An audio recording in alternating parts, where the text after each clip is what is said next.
Agora vamos falar acerca do tema práticas problematizadoras em políticas surdas.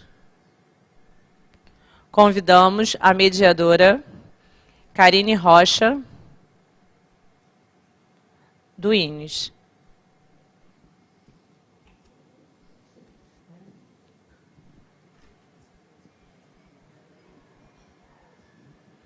Bom dia a todos. A todos que estão aqui presentes hoje, gostaria de agradecer aos meus amigos que eu estou vendo aqui também. E eu gostaria de explicar um pouquinho sobre a vida desses surdos cegos que estão aqui na sala. A dinâmica que se apresenta aqui, a organização. Nós temos uma mesa, e essa mesa está forrada com uma toalha branca. Do meu lado esquerdo tem um telão. E em torno dessa mesa tem 6 cadeiras. No centro, a mesa é minha, onde eu irei sentar, Karine, eu mesma.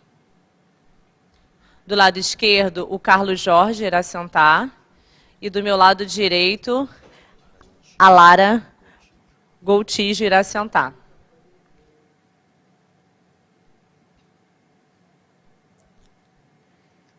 A presença tem 1, 2, 3, 5... mais ou menos 30 pessoas estão aqui nesta sala, mais ou menos. A maioria dessas pessoas são mulheres. Temos surdos cegos sentados, assistindo. Mais 2 guia-intérpretes. Agora iremos convidar para palestrar a Lara Goutijo de Castro Souza para compor a mesa.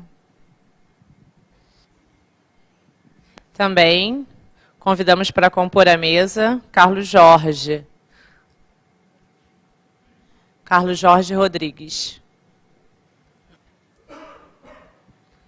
É um prazer muito grande e um orgulho ter vocês como convidados aqui nesta sala e também ter esses palestrantes. É um orgulho termos essa representatividade.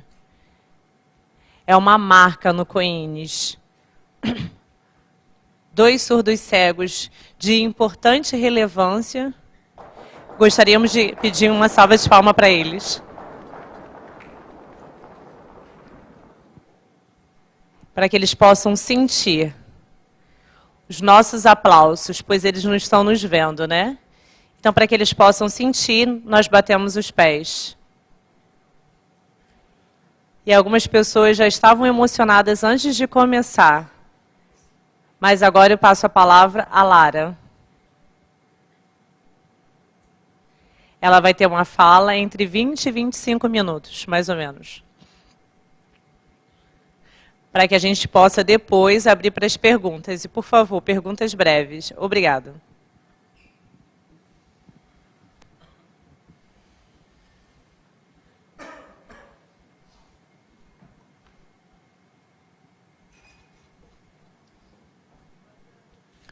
Um bom dia a todos vocês. Eu estou muito feliz por estar aqui presente no Congresso do INES, no COINES, e quero agradecer muito à organização do COINES, na presença da Karine e de todos aqueles que possibilitaram a minha participação no dia de hoje. Eu vou falar sobre esse tema relevante, a surdo-cegueira. Esse é o meu sinal, eu sou a Lara Goutijo. Nós vamos tratar sobre a Associação Brasileira dos Surdos Cegos, conquistas, as lutas, conquistas e experiências. É sobre isso que o meu trabalho está focado, sobre as lutas, as conquistas e as experiências dos surdos cegos. E um trabalho voluntário que temos feito ao longo desse período. Pode passar, por gentileza.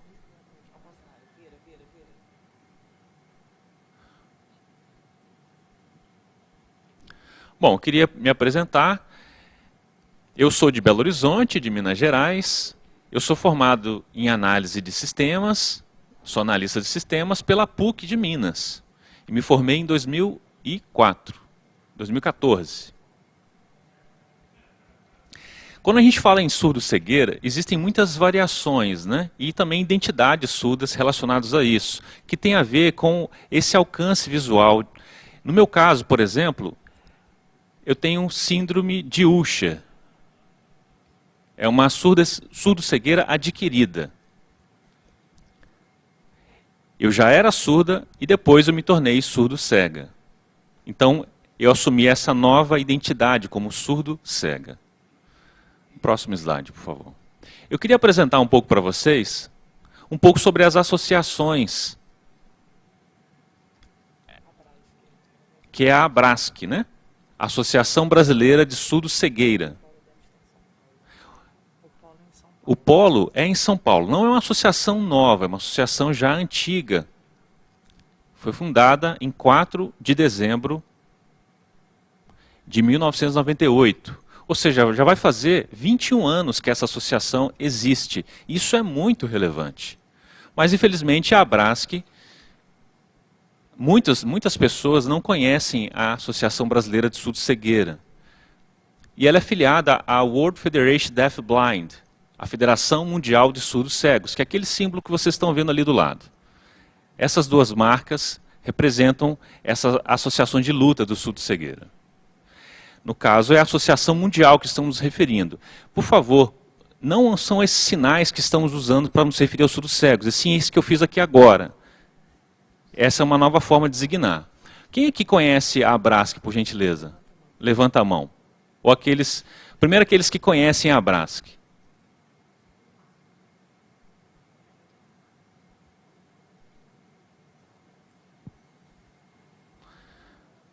Ah, ok, entendi. São 4 pessoas que levantaram as mãos. Olha só, né? 4 pessoas conhecem a Associação Brasileira de Surdo-Cegueira. Não é a maioria, isso não é bom. Por isso que essa apresentação ela é relevante para tornarmos conhecido o trabalho dessa associação.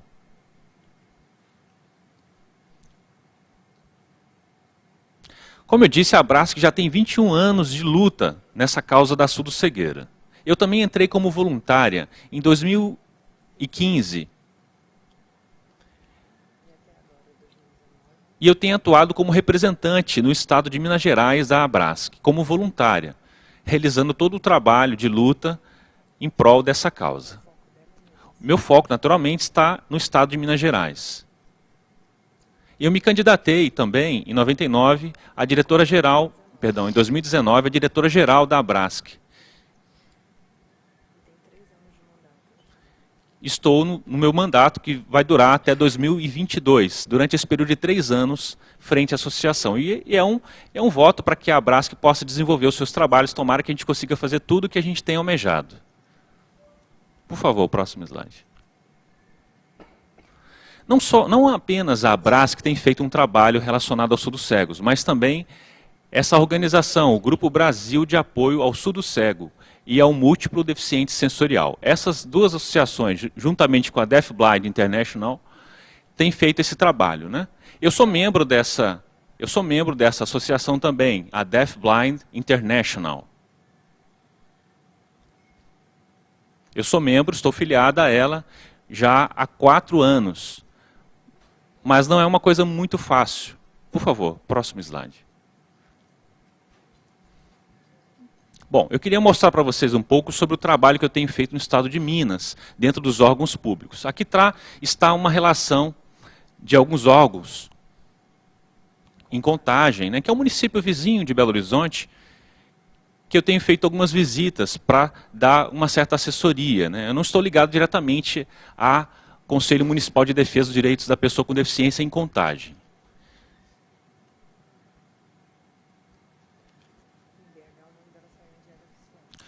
O meu nome foi publicado no Diário Oficial como participante, então eu posso discutir dentro desse conselho. Isso é importante porque isso dá representatividade aos surdos cegos nesses conselhos. E não só os surdos, os cegos e outros tipos de deficiência, como deficiência física, os autistas, todos eles é importante ter uma representação, inclusive também os surdos cegos, para defender os seus anseios e as suas demandas. Dentro das políticas de acessibilidade, repasse de verbas, o profissionalismo e a formação dentro das escolas e assim por diante. Todos esses conselhos trabalham em conjunto na busca por essas demandas. São conselhos, como eu disse.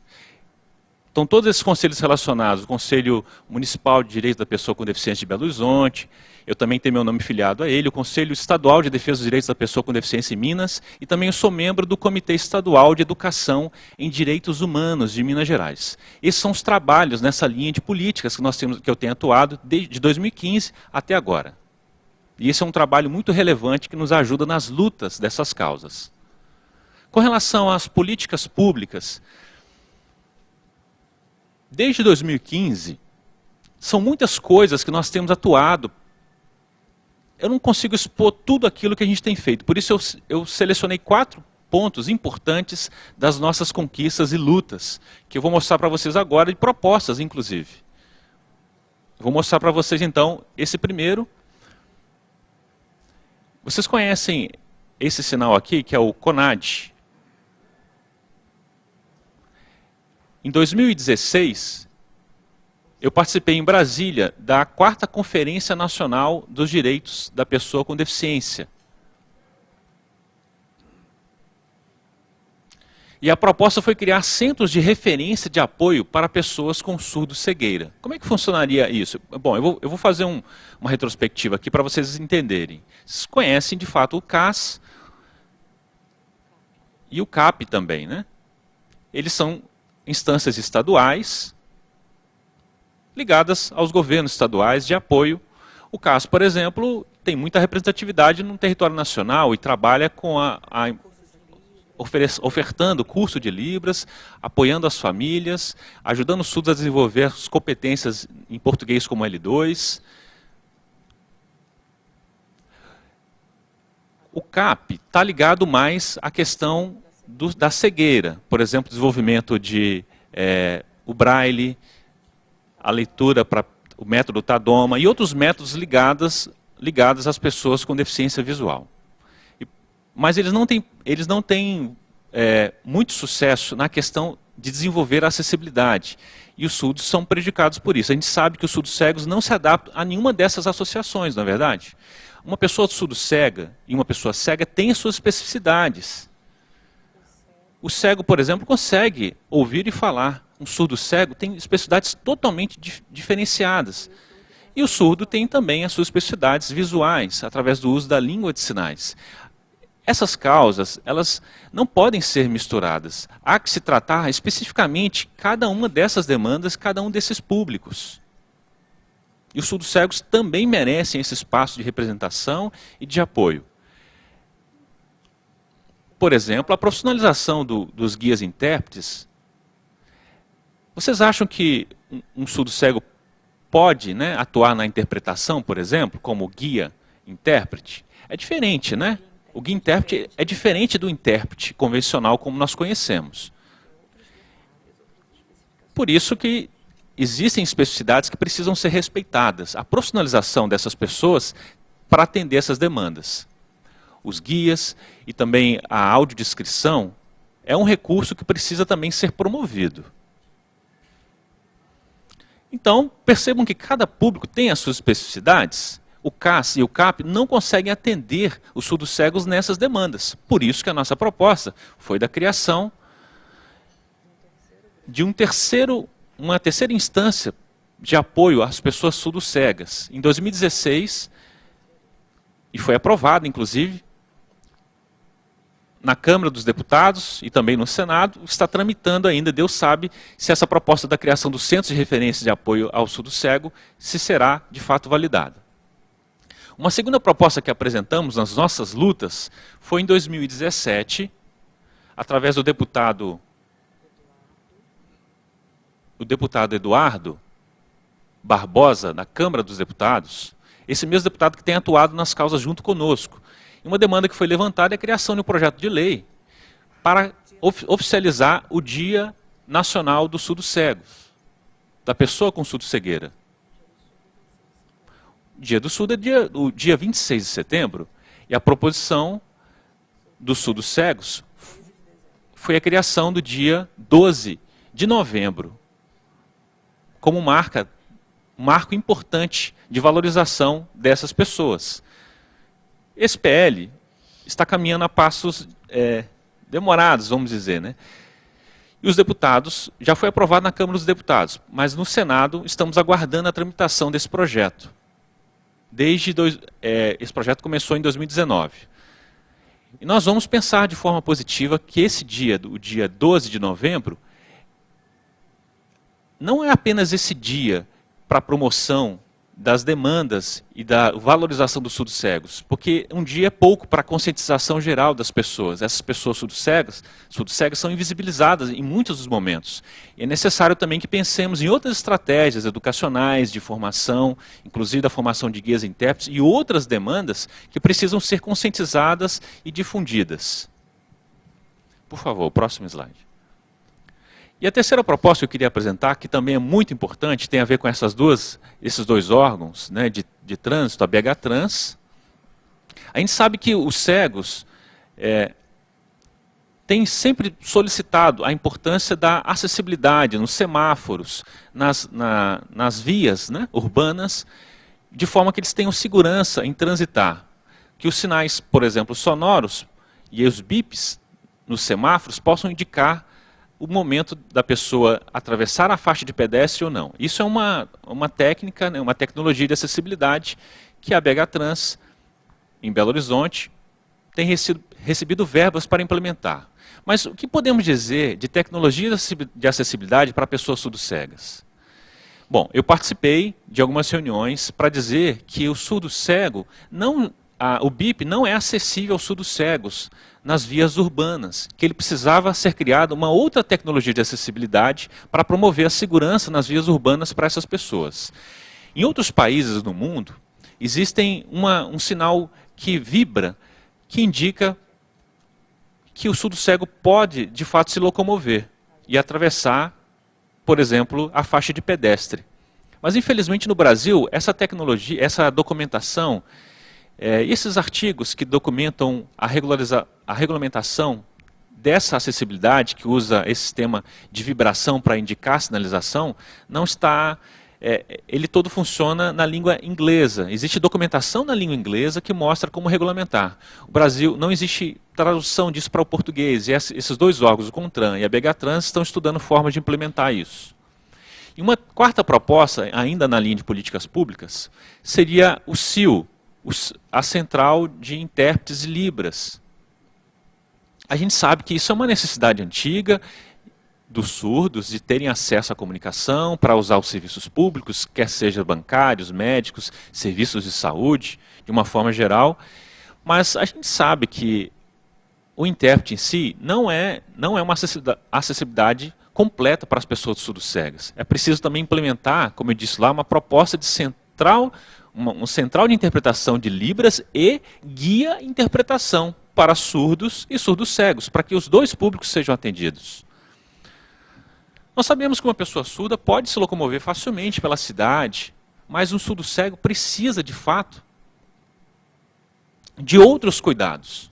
Por exemplo, um guia-intérprete que o busque na sua casa para que o leve, por exemplo, na rodoviária, nos aeroportos ou em outros lugares, como um hospital. O surdo-cego podia solicitar, através de um serviço, que ele pudesse ser buscado e conduzido a um compromisso, como, por exemplo, no COINES, ter direito a um acompanhante, guia-intérprete, que fizesse toda a acessibilidade para essas pessoas, seja para o surdo-cego ou através de audiodescrição para pessoas cegas, que são coisas distintas.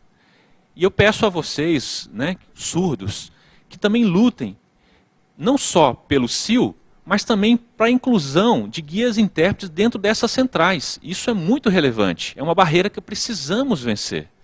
Eu mesmo tenho falado a muitos dos intérpretes, mas não só aos intérpretes, mas também aos guias e intérpretes. Essa pauta tem que ser colocada como direito dessas pessoas. Bom, avançando um pouco sobre as pesquisas de tecnologias que ajudam as pessoas surdo-cegas. Eu percebo que no Brasil existe uma verba específica e projetos de tecnologia que recebem fomento em diversas áreas, seja para pessoas deficientes no geral, seja para pessoas surdas. Na Universidade Federal de Minas Gerais, que é esse sinal aqui, a UFMG, existem esses projetos do LabBio, o Laboratório de Bioengenharia da UFMG, desenvolvendo um projeto pioneiro, específico para pessoas com surdo-cegueira. A verba é financiada pelo FINEP, numa linha de inovação e pesquisa. É um projeto pioneiro, desenvolvendo uma tecnologia de acessibilidade para pessoas surdo-cegas dentro da Universidade Federal. Uma pesquisa dentro de ciência e tecnologia focada em surdo-cegueira. Porque a gente sabe que existem muitas barreiras. Esse projeto é pioneiro e precisamos de outros para vencer as barreiras. E esse é o único projeto financiado e fomentado em Minas Gerais, né? Precisamos lutar para que tenhamos mais verbas para esse tipo de pesquisa. Bom, falando ainda sobre as lutas, em 2015 e também em 2018, eu realizei algumas viagens, por exemplo, para a Austrália e também qual que é o outro país? A Rússia. Para a Austrália e para a Rússia, para representar o Brasil pela Abrasc. A gente sabe que a videoconferência não é o melhor dos métodos para que a gente possa representar. E precisamos ocupar essas cadeiras de representação nesses espaços. E a Abrasc tem lutado muito para isso. Para que o Brasil tenha sua visibilidade dentro das lutas dessa causa. E eu recebi, então, uma verba para que eu pudesse fazer essa viagem de hospedagem, alimentação, e mais 2 guias intérpretes que me acompanharam. Fomos 4 pessoas no total, né? Para me dar mais segurança. E foi um símbolo de valorização da importância do guia intérprete e também do surdo-cego nesse tipo de representação. Essas viagens foram muito relevantes. Se vocês pensam que foi uma questão na Rússia, por exemplo, para fazer turismo, ou na Austrália, de forma alguma. Esses espaços são espaços importantes para aprendizado e também intercâmbio e interação. A gente aprende muito nesses espaços, aqui como no COINES. Eu vou sair daqui levando muito conhecimento. Na Rússia, eu pude ver muitas pesquisas e pude interagir com muitas pessoas sobre essas demandas. A gente sabe que o Brasil recebeu um prêmio e também uma menção honrosa.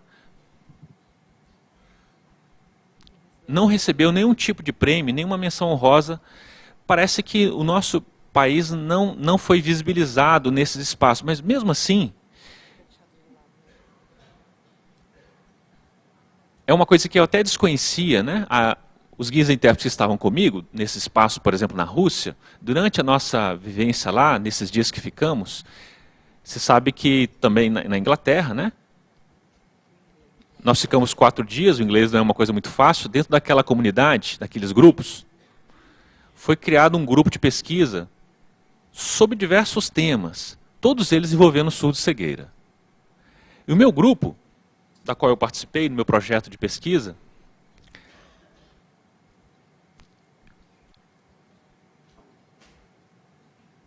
ficamos pensando, né, da dificuldade que seria implementar isso no Brasil. Pensa, por exemplo, nas pessoas qualificadas, com mestrado e doutorado, como é que a gente pode escolher os melhores projetos para tocar? E o nosso grupo foi escolhido como o melhor projeto, e recebemos um prêmio nesse sentido. Foi uma coisa muito emocionante, né? Um país tão distante como a Rússia reconhecer a valorização dos nossos projetos de pesquisa envolvendo pessoas surdo-cegas. Isso foi uma prova de valor inestimável, né? O Brasil nunca tinha sido valorizado dessa forma antes e trouxe esse certificado em inglês, inclusive, e eu tenho orgulho de apresentar ele, né? Na Austrália, e nesse ano, né, aconteceram duas conferências. Conferência Mundial de Surdos Cegos, em Gold Coast, na Austrália.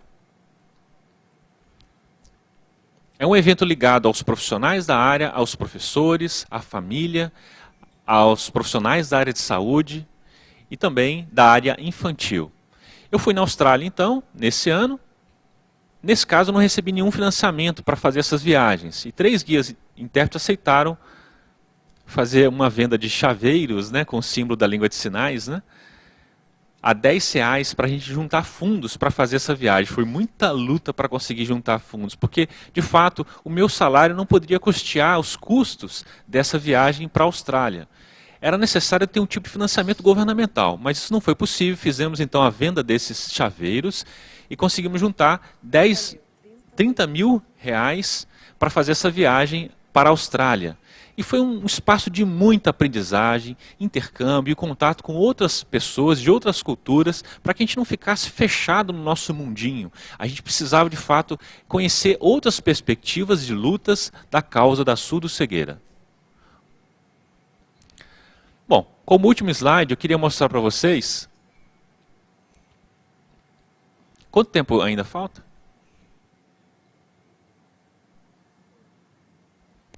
Bom, eu tenho mais alguns minutos.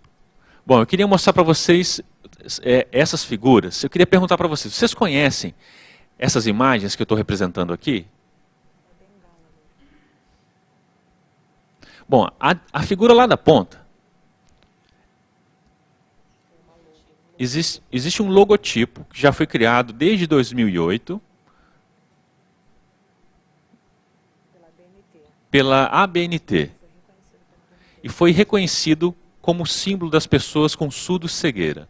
Quando você vê aquela marca, aquele símbolo, vocês estão vendo que tem umas marcas que simbolizam o som? É como se fosse a vibração, né? A gente sabe que existem surdos cegos com diferentes perdas auditivas. E parece que uma pena, né, em amarelo ali, simboliza a variação também visual dessas pessoas. E a bengala, ou essa guia, elas são de duas cores, vermelha e branca, que é uma marca específica que simboliza os surdos cegos. Quando ela é só branca, pertence aos cegos, e vermelha e branca simboliza essa guia, essa bengala dos surdos cegos. Então é importante a gente saber diferenciar e conhecer esses símbolos que marcam a surdo-cegueira.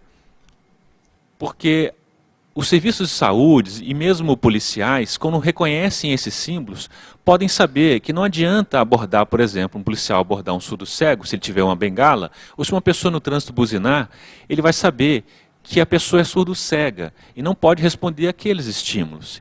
E tem que tratar com a devida consciência cada uma dessas pessoas. O símbolo do meio, que vocês estão vendo esse símbolo redondo, marca o novembro branco, né? Essas cores, o setembro azul é um mês de referência aos surdos. E já esse novembro branco, branco e vermelho, simbolizam a surdo-cegueira. Isso foi criado, na verdade, já em 2001 na Europa, e esse símbolo se espalhou, né, pela Europa, pelas Américas. E esse símbolo, então, está sendo mais conhecido, que ele simboliza a surdo-cegueira, uma condição única, né? A gente não pode ficar usando vários símbolos para designar esse público. A gente tem que respeitar, especialmente o que a ABRASC, também a Federação Mundial de Surdos Cegos, o que eles têm usado para designar essas pessoas. E temos que seguir, então, essas convenções. A ABRASC está sempre antenada nesses assuntos para poder manter essa normatização desses símbolos. Se você tiver qualquer dúvida, basta que você entre em contato com a ABRASC para saber mais sobre o uso desses símbolos. Aqui, por exemplo, no INES, nós sabemos que existem alguns surdos mesmo têm algumas dúvidas e podem ter como referência o INES e também o Instituto Benjamin Constant. Assim como o Benjamin Constant é a referência dos cegos e o INES é a referência dos surdos, a ABRASC é a referência para esclarecer assuntos para os surdos cegos, sobre os surdos cegos. Bom, temos desenvolvido muitas lutas nessa causa da surdo-cegueira para o reconhecimento e valorização dessas pessoas e do direito associado a elas. Tanto os surdos quanto os cegos. Só passando um recado aqui. Ok, vou ter que concluir. Bom, eu queria agradecer, eu vou resumir para vocês que a surdo-cegueira também é um tipo de deficiência que precisa ser reconhecida. E por último, esse sinal, né, a gente percebe, é uma deficiência única, né? A surdo-cegueira é uma deficiência única. E a gente tem lutado muito para a disseminação também desse sinal para a surdo-cegueira, que não é para usar sinais diferentes, assim como a gente não fala surdo-mudo, né? A gente também não pode usar sinais que não reflitam esse público-alvo. Não é uma marca da identidade dos surdos-cegos. O sinal que estamos usando para a surdo-cegueira é esse que nós temos feito durante toda essa palestra. E, por fim, os agradecimentos. Pode passar o próximo slide. Muito obrigada. Esses são os meus contatos, também o contato do Carlos Jorge. Esses são os nossos e-mails, vocês podem entrar em contato com a gente. Muito obrigada.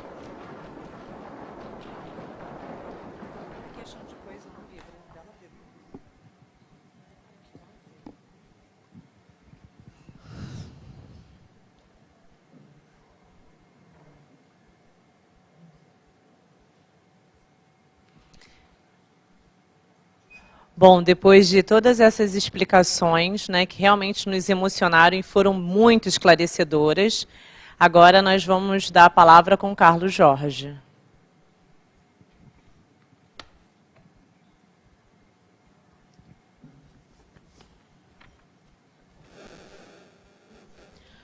Posso começar? Oi, bom dia a todos. Agradeço muitíssimo o convite de estar aqui. O meu nome é Carlos Jorge. O meu sinal é esse, porque quando eu estudei na Gávea há muito tempo, os surdos me deram esse sinal.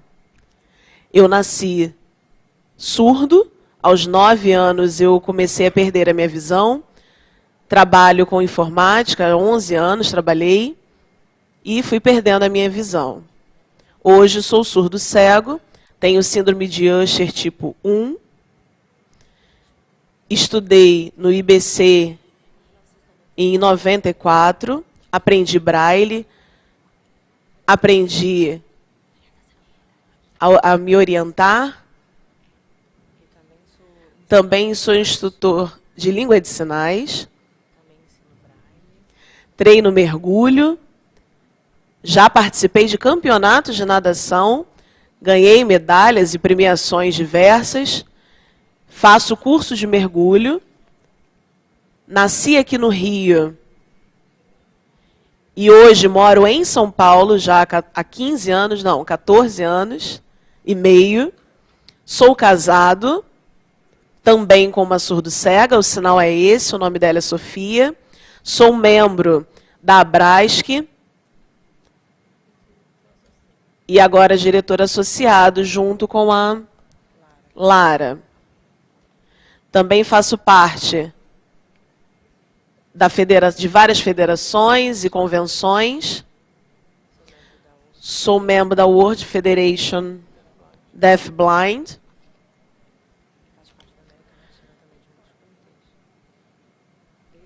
Desde 2013. E nesse momento faço parte do Conselho Municipal da Pessoa com Deficiência.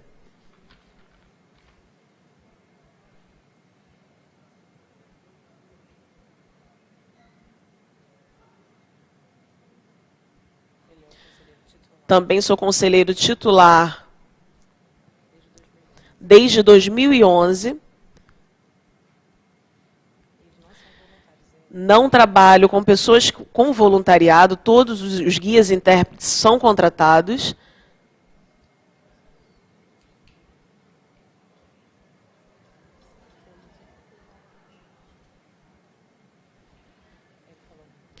E já passei por diversas dificuldades por não ter guias e intérpretes em eventos. No Conselho Municipal da Pessoa com Deficiência. Eu não tive guias e intérpretes em muitos momentos. E hoje nós temos 7 pessoas que participam do conselho, que têm baixa visão e têm deficiência auditiva também, por isso surdos cegos. e vários outros tipos de deficiência. Temos cadeirantes, deficientes físicos, com mobilidade reduzida, com pessoas com deficiência intelectual, que vão acompanhados de parentes ou com outras pessoas, por serem deficientes intelectuais. E, enfim, várias pessoas com deficiência. Múltiplas deficiências, alguns têm também, e por isso pai e mãe precisam estar acompanhados desses parentes. E nós temos muitas vagas para várias pessoas com deficiência. Inclusive em relação a pessoas com nanismo também. Eu trabalhei num prédio altíssimo lá em São Paulo, que é onde fica localizada a Secretaria de Pessoa com Deficiência em São Paulo. Trabalhei lá no 32º andar, onde nós fazemos o plantão como conselheiros lá em São Paulo. E lá nós atendemos as pessoas e as demandas que nos chegam de deficientes visuais, deficientes auditivos, outras deficiências. E é preciso apresentar todas essas demandas na luta para que essas pessoas tenham seus direitos adquiridos. Nós implementamos diversos projetos nas plenárias que acontecem mensalmente, sempre no primeiro ou no segundo sábado do mês. E nessas plenárias, nós tratamos de diversos assuntos, divulgamos diversas informações e falamos dos problemas que acontecem com as pessoas com deficiência. Também organizamos seminários ou grupos de estudo na área da saúde e da educação especial. Também promovemos encontros, mas depois eu vou explicar a respeito disso.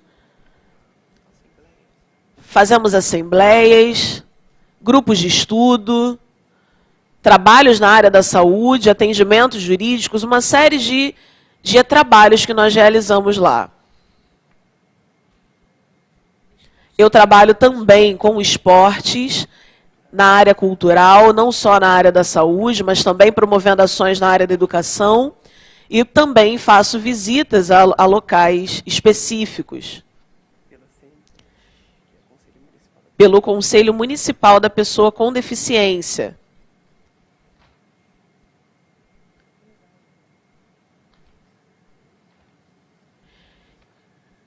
Isso lá em São Paulo. O Conselho Municipal da Pessoa com Deficiência lá em São Paulo, e nós temos vínculos com instituições também em outros estados. Promovemos ações em que pessoas com deficiências fazem denúncias de situações como abusos, assédios e outras situações, e nós também ajudamos na denúncia e na resolução desses problemas. Por exemplo, lá em Pinheiros, nesse prédio, nós tratamos de uma situação de um rapaz com deficiência mental e cadeirante, e ele precisava ter acesso a esse prédio, e a síndica mandou usar o elevador social. E ele falou que não poderia ir pelo elevador comum, teria que ir pelo elevador de serviço. Está dando para entender? E isso foi um problema muito sério. E nós orientamos, fizemos uma visita, estudamos esse caso, fomos à instituição. A instituição que conhece mais as questões a respeito do deficiente intelectual. E em outras situações também fazemos visitas a abrigos. Som, voltou. Em outras situações também fazemos visitas a abrigos, a outras instituições. analisamos e avaliamos as questões de acessibilidade, se elas estão de acordo com o que a pessoa necessita, se tem elevador, se tem intérprete, e é muito difícil porque é muito trabalho.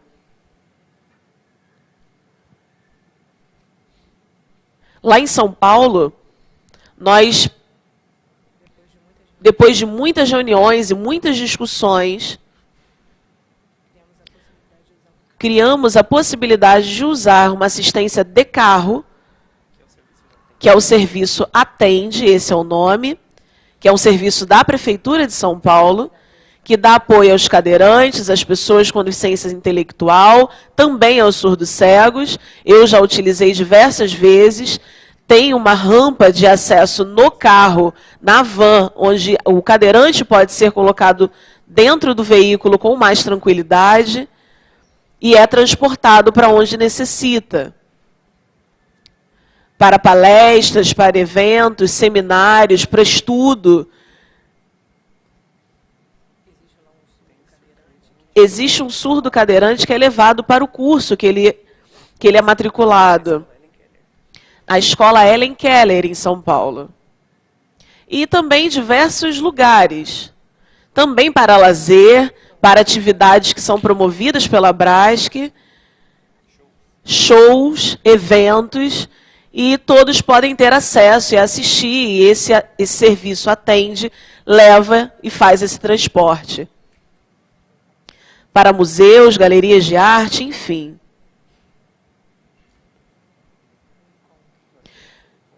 Agora, com relação ao encontro paulistano da pessoa com deficiência, esse encontro, que é promovido em conjunto com o Conselho de Deficiência da Pessoa em São Paulo,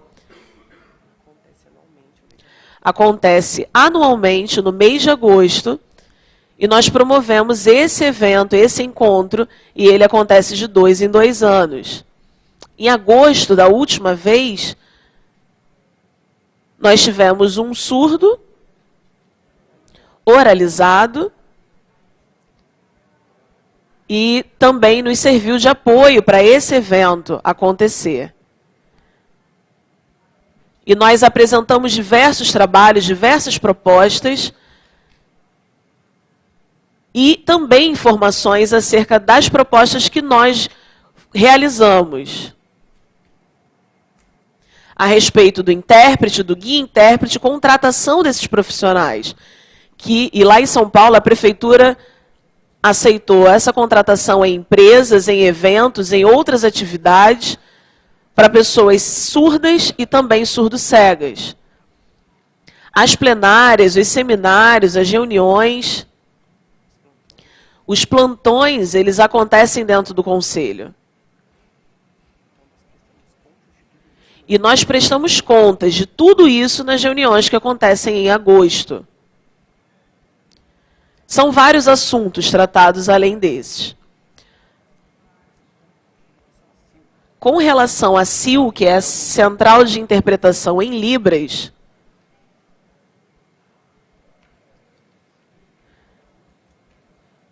esse projeto iniciou há bastante tempo.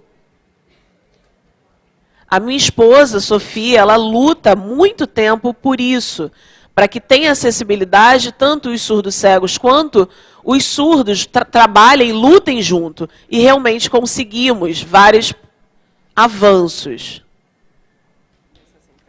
Nessa central, tiveram muitos intérpretes, que atuaram com surdos e também com surdos cegos.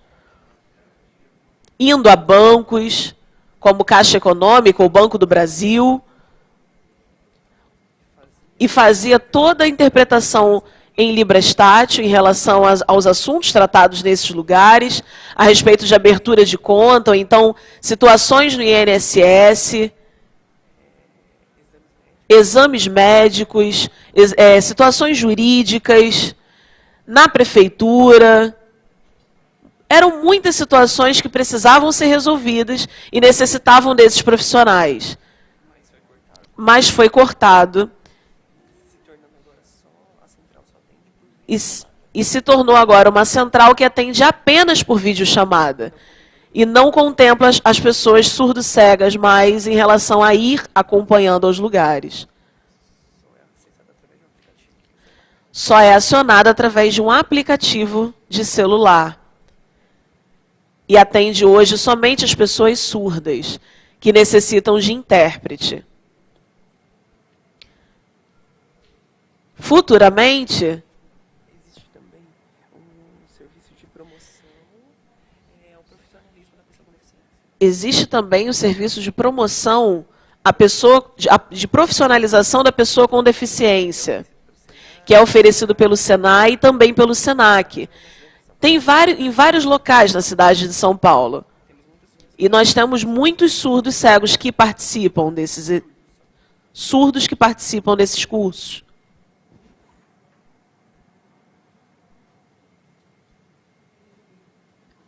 Bom, eu tenho quanto tempo ainda? Posso falar um pouco mais de 5? Não? Paciência, então. Em São Paulo, existem 11 milhões de pessoas. Não se sabe ao certo quantos surdos, ou quantos cegos, ou quantos surdos cegos. Mas existem projetos de lei, e isso tem crescido.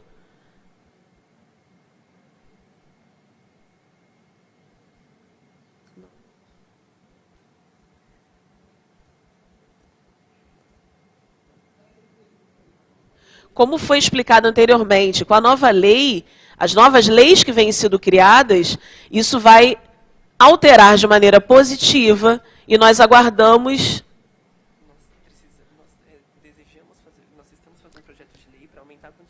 Nós estamos fazendo um projeto de lei para aumentar a quantidade de pessoas que representam o Conselho. Tanto o Conselho de Saúde quanto o Conselho da Pessoa com Deficiência. E nós queremos colocar esse projeto de modo que uma pessoa com surdo-cegueira seja titular desse projeto.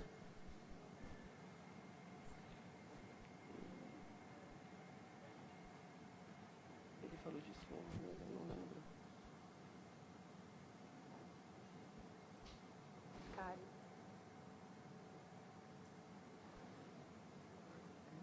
Pede para ele repetir.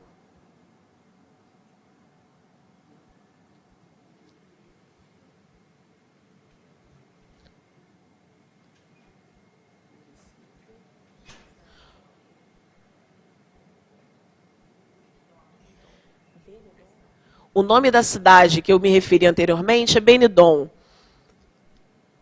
É uma cidade que fica próximo a Barcelona. E eu fiquei em um hotel pela World Federation Deafblind, e lá houve um congresso, um evento, que acontece anualmente no mês de junho, e é um evento muito, muito grande, que é uma assembleia que acontece pela Federação Internacional de Surdos Cegos. E é um evento muito bom, muito bem organizado.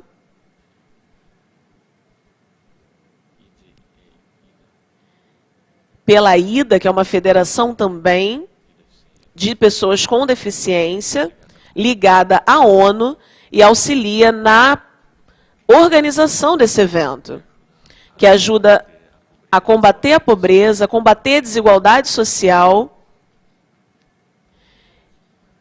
na América Latina, na África. É um instituto internacional que inclui Japão, Suécia, Estados Unidos, diversos países que têm seus representantes participando desse evento. Aconteceu em julho de 2018, o último. E essa plenária pela World Federation Deafblind apresentou diversos trabalhos detalhadamente a respeito de políticas para pessoas surdo-cegas. E a ONU apoiou toda a participação a nível mundial.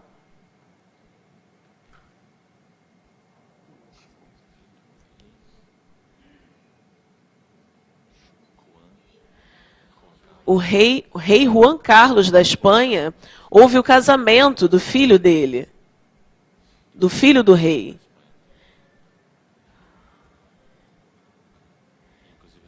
Inclusive, ele apoiou também esse evento. E nós pudemos cumprimentá-los, fotografar, conhecemos pessoalmente. Esse congresso tiveram diversas palestras, 4 oficinas. Teve um surdo-cego engenheiro que apresentou o seu trabalho também, do Japão. Uma outra mulher da Espanha, também surdo-cega, que apresentou o seu trabalho. Um músico também famoso estava presente lá, um outro advogado da América Central, formado em Direito, doutor, fez uma palestra também no último dia, no dia 27 de junho de 2018, foi o último dia do Congresso. Tivemos uma festa, um jantar. Ok, não vou detalhar. No dia 27, que foi o último dia, tivemos um jantar especial. Jantar de gala, onde teve dança, comida, diversas situações de entretenimento. E nos divertimos muito e interagimos muito. Infelizmente, eu tenho pouco tempo, paciência, peço perdão por isso, mas mando um abraço a todos vocês.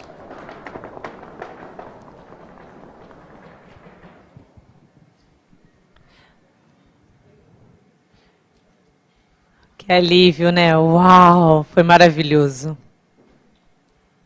Estamos aqui admirados com a experiência do Carlos. Tantas viagens que o Carlos fez, tantas presenças que ele tem, tanta representatividade, tanta relevância. Ele é um líder na área da surdo-cegueira, né? Um líder de suma importância. Eu queria muito agradecer a presença do Carlos Jorge aqui, também da Lara Gontijo.